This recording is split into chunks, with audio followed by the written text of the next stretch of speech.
Paz do Senhor, irmãos. Vamos continuando com a nossa leitura bíblica diária. Livro de primeira carta aos Coríntios, capítulos 11, 12 e 13. Sigam o meu exemplo, como eu sigo o exemplo de Cristo. Eu os elogio para que vocês lembrem de mim e seguem as instruções que eu passei para vocês. Mas quero que entendam que Cristo tem autoridade sobre todo marido e que o marido tem autoridade sobre a esposa, e que Deus tem autoridade sobre Cristo. Se um homem cobre a cabeça quando ora ou anuncia a mensagem de Deus nas reuniões de adoração, ele está ofendendo a honra de Cristo. E se uma mulher não cobre a cabeça quando ora ou anuncia a mensagem de Deus nas reuniões de adoração, ela está ofendendo a honra do seu marido. Nesse caso, não há nenhuma diferença entre ela e a mulher que tem a cabeça rapada. Se a mulher não cobre a cabeça, então é melhor que ela corte o cabelo de uma vez, já que é vergonhoso para a mulher rapar a cabeça ou cortar o cabelo, então ela deve cobrir a cabeça. O homem não precisa cobrir a cabeça, pois ele reflete a imagem e a glória de Deus, mas a mulher reflete a glória do homem, pois o homem não foi feito da mulher, mas a mulher foi feita do homem. O homem não foi criado por causa da mulher, mas assim a mulher por causa do homem. Portanto, por causa dos anjos, a mulher deve pôr um véu na cabeça para mostrar que está debaixo da autoridade do marido. No entanto, por estarmos unidos com o Senhor, nem a mulher é independente do homem, nem o homem é independente da mulher. Porque assim como a mulher foi feita do homem, assim também o homem nasce da mulher, e tudo vem de Deus. Julguem vocês mesmos. Será que é certo que num culto de adoração a mulher ore a Deus sem estar com a cabeça coberta? Pois a própria natureza ensina que o cabelo comprido é uma desonra para o homem, mas para a mulher o cabelo comprido é motivo de orgulho. O cabelo foi dado a ela para lhe servir de véu. Mas se alguém quer discutir sobre esse assunto, o que eu posso dizer é que nem nós, nem as igrejas de Deus temos outro costume nas reuniões de adoração. Nas instruções que eu agora vou dar a vocês, eu não posso elogiá-los, pois as suas reuniões de adoração não fazem mais mal do que bem. Para começar, me contaram que nessas reuniões há grupos de pessoas que estão brigando. Eu creio que, em parte, isso é verdade. Não há dúvidas de que é preciso haver divisões entre vocês para que fique claro quem são os que estão certos. Quando vocês se reúnem, não é a ceia do Senhor que vocês comem, pois na hora de comer, cada um trata de tomar a sua própria refeição. E assim, enquanto uns ficam com fome, outros chegam até a ficar bêbados. Por acaso, vocês não têm as suas próprias casas onde vocês podem comer e beber? Ou será que preferem desprezar a igreja de Deus e envergonhar os que são pobres? É que vocês esperam que eu lhes diga que querem que os elogie? É claro que não vou elogiá-los, porque eu recebi do Senhor esse ensinamento que passei para vocês, que o Senhor Jesus, na noite em que foi traído, pegou o pão e deu graças, depois partiu o pão e disse: Este é o meu corpo que é entregue em favor de vocês. Faça isto em memória de mim. Assim também, depois do jantar, ele pegou o cálice e disse: Este cálice é a nova aliança feita por Deus com o seu povo, aliança que é garantida pelo meu sangue. Cada vez que vocês beberem deste cálice, façam isso em memória de mim. De maneira que cada vez que vocês comem deste pão e bebem deste cálice, estão anunciando a morte do Senhor até que ele venha.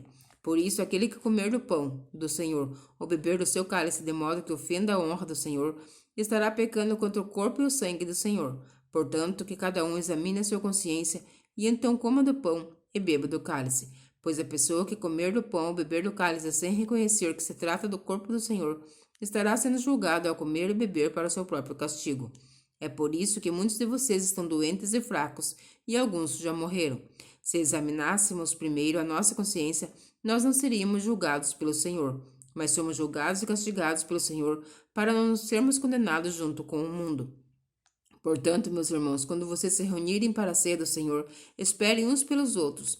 E se alguém estiver com fome, que coma em casa, para que Deus não castigue vocês por causa dessas reuniões. Os outros assuntos eu resolverei quando chegar aí.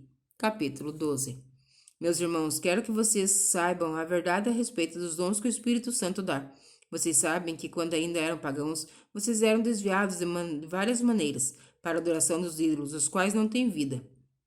Por isso, precisam compreender que ninguém que diz que Jesus seja maldito pode estar falando pelo poder do Espírito de Deus, e que ninguém pode dizer Jesus é Senhor a não ser que seja guiado pelo Espírito Santo. Existem tipos diferentes de dons espirituais, mas é um só e o mesmo Espírito quem dá esses dons. Existem maneiras diferentes de servir, mas o Senhor que servimos é o mesmo. Há diferentes habilidades para realizar o trabalho, mas é o mesmo Deus quem dá. A cada um habilidade para fazê-lo. Para o bem de todos, Deus dá a cada um alguma prova da presença do Espírito Santo. Para uma pessoa, o Espírito dá a mensagem de sabedoria, e para outra, o mesmo Espírito dá a mensagem de conhecimento. Para uma pessoa, o mesmo Espírito dá a fé, e para outra dá o poder de curar. Uma pessoa recebe o Espírito, poder para fazer milagres, e outra recebe o dom de anunciar a mensagem de Deus. Ainda outra recebe a capacidade para saber a diferença entre os dons que vêm do Espírito e os que não vêm dele. Para uma pessoa, o Espírito dá a capacidade de falar em línguas estranhas, e para outra, ele dá a capacidade de interpretar o que essas línguas querem dizer. Porém, é um só e o mesmo Espírito que faz tudo isso. Ele dá um dom diferente para cada pessoa, conforme ele quer. Cristo é como um corpo, o qual tem muitas partes, e todas as partes, mesmo sendo muitas, formam um só corpo. Assim também todos nós, judeus e não judeus, escravos e livres, fomos batizados pelo mesmo Espírito para formar um só corpo. E a todos nós foi dado de beber do mesmo Espírito, pois o coração não é feito de uma só parte, mas de muitas. Se o pé disser, já que não sou mão, não sou do corpo, nem por isso deixo de ser corpo. Se o ouvido disser, já que não sou olho, não sou do corpo, nem por isso deixo de ser corpo. Se o corpo todo fosse olho, como poderíamos ouvir? E se o corpo todo fosse ouvido, como poderíamos cheirar? Assim Deus colocou cada parte diferente no corpo, conforme ele quis. Se o corpo todo fosse uma parte só, não existiria corpo. De fato, existem muitas partes, mas um só corpo. Portanto, o olho não pode dizer para a mão, eu não preciso de você.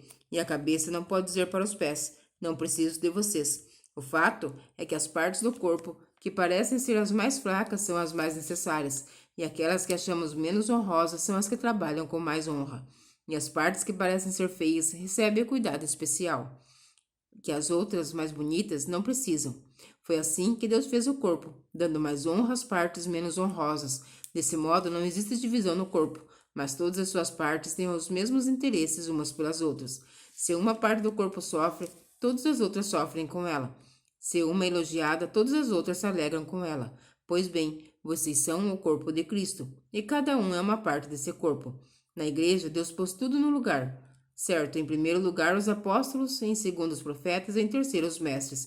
Em seguida, pôs os que fazem milagres, depois os que têm o dom de curar, ou de ajudar, ou de liderar, ou de falar línguas estranhas. Nem todos são apóstolos ou profetas ou mestres, nem todos têm o dom de fazer milagres, nem de curar doenças, nem de falar línguas estranhas, nem de explicar o que essas línguas querem dizer. Por isso, se esforcem para ter os melhores dons. Porém, eu vou mostrar a vocês o caminho que é melhor de todos.